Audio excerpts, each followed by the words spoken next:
천준호 의원입니다. 지난 2일 현재 야당 대표를 향한 흉기 테러 사건이 발생했습니다. 여러 가지 상황을 종합해 보면 이번 사건은 야당 대표를 살해하기 위한 목적이 분명한 정치 테러 사건이자 살인 미수 사건입니다. 하지만 이에 대한 경찰의 대응은 매우 부실하고 불투명하기 짝이 없습니다. 사건의 파급을 축소하기 위한 목적이 아니라면 도저히 이해할 수 없는 그런 행태를 보이고 있는데요. 테러범은 날이 13cm에 이르는 칼을 구입해서 범행에 용이하도록 개조했습니다. 이 사진이 범행에 사용된 칼입니다. 영상을 한번 좀 보여주십시오. 네. 네. 저 위에 보이는 것과 같은 종류의 칼을 구입해서 손잡이를 제거하고 칼등을 갈아서 양날의 검으로 만들었습니다.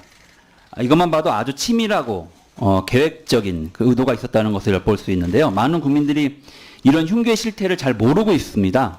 왜냐하면 경찰은 해당 흉기 사진을 일부 기자들에게만 보여줬을 뿐 제대로 공개하지 않았기 때문입니다.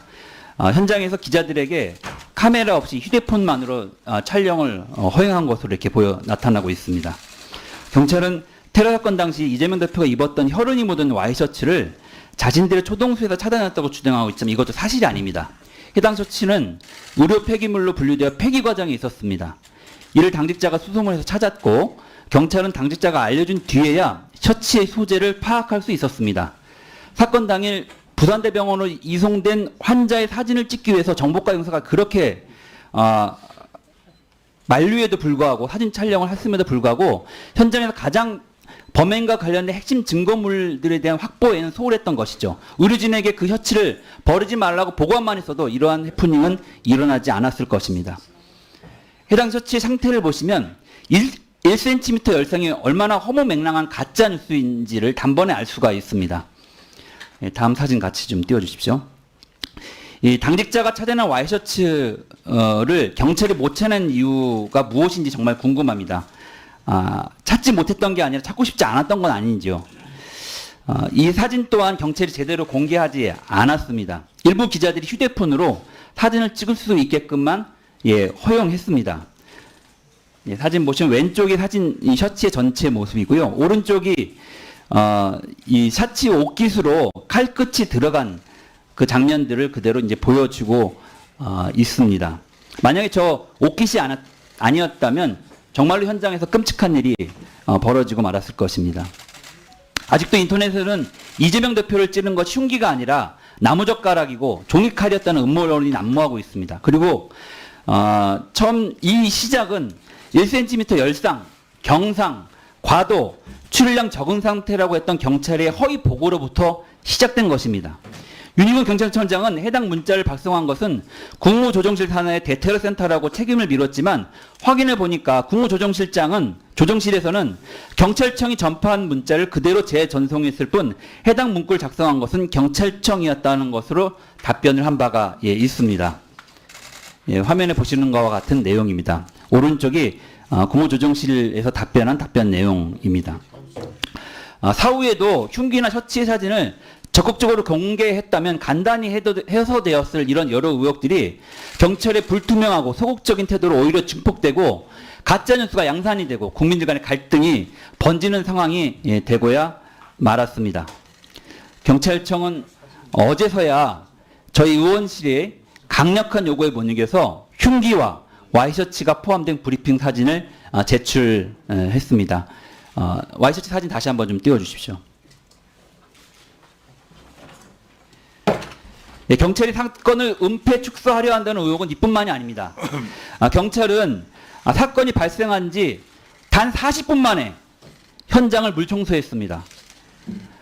아니 목에 칼을 맞은 제1야당 대표가 응급처에 실려갔는데 그분의 생사가 확인되지도 않은 상황에서 이 사건이 살인 미수 사건이 될지 살인 사건이 될지도 결정되지 않은 그 상황에서 경찰은 왜 현장에 모든 증거가 확보됐다고 하면서 현장에 물청소를 시작한 것입니까? 여태까지 대한민국에서 벌어진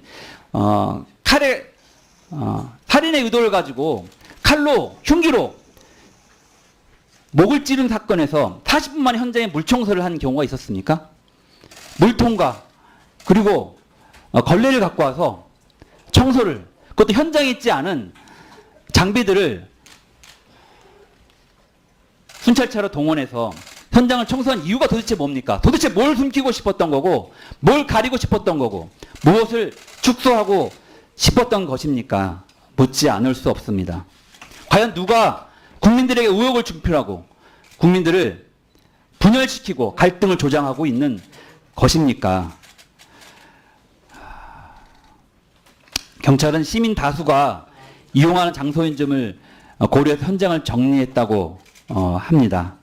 언제부터 경찰이 이렇게 시설물의 관리자도 아닌 경찰이 누구의 지시로 이렇게 현장을 물청소하고 관리에 적극적이었는지 도시의 책임까지 지게 된 것인지 묻지 않을 수 없습니다. 물론 경찰이 이례적으로 서둘러 현장을 정리했다는 점에서 어떻게든 사건을 축소하려고 했다는 의혹을 갖지 않을 수 없습니다. 의심을 지울 수가 없습니다. 게다가 경찰은 지난 7일 조력자라고 불리는 방조범을 체포해 놓고서 이를 숨기기까지 했습니다. 방조범 체포 다음 날인 8일 날 바로 이 자리에서 경찰청장을 불러서 행정안전위원회에서 이재명 대표 테러 사건에 대한 현안 질의가 있었습니다. 하지만 그날 그 당시 8일 날 경찰청장은 방조범의 체포 사실을 국회에 보고하지 않았습니다. 도대체 왜 그런 겁니까? 조력자 체포 사실은 현안 질의가 끝난 당일 오후에 언론 취재를 통해서 밝혀졌습니다. 경찰은 도대체 방조범의 존재를 언제쯤 밝힐 예정이었습니까? 만약에 언론의 취재가 없었다면 방조범이 있었다는 사실을 밝힐 계획이나 있었습니까? 묻지 않을 수 없습니다. 지난 10일 경찰은 이재명 대표 테러 사건에 대한 수사 결과를 발표하면서 끝내 테러범의 당적과 변명문을 비공개했습니다. 신상도 비공개했습니다. 어제는 보도자료를 직접 내서 당적과 변명문을 비공개한 것은 법적 근거에 따른 것이라고 항명했습니다. 하지만 경찰이 알고 있는 것, 경찰만이 알고 있을 이 당적 그리고 테러범에 대한 테러범이 작성했다는 변명문의 일부는 그동안 파편적으로 언론에 보도된 바가 있습니다. 도대체 경찰은 왜 일부 정보만 취사 선택해서 언론에 흘리고 있는 건지 의심할 수밖에 없습니다. 경찰이 언론에 흘린 정보를 취사 선택한 기준과 배경은 무엇인지 강한 의혹이 드는 대목입니다. 또한 당적 그리고 변명문 그리고 테러범의 신상은 그 사안의 중대성에 비추어 봤을 때 공익적 필요성이 반드시 있는 것입니다. 왜 도대체 테러범은 범행을 저질렀는지 그 테러범의 주장을 국민들은 알 이유가 있다고 생각합니다.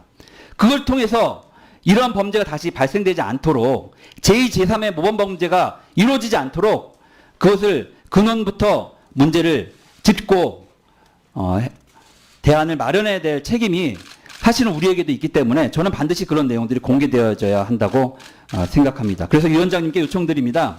이재명 대표 피의사 사건의 엄중함에 비추어 봤을 때 경찰의 불투명 그리고 무원칙한 태도는 정말 큰 문제라고 생각합니다. 경찰청장에 대한 출석을 의결해 주실 뿐만 아니라 부산경찰청장 그리고 대테러 센터장들을 증인으로 채택을 해가지고 현안질의 일정을 잡아주실 것을 다시 한번 강력하게 요청드립니다. 이상입니다.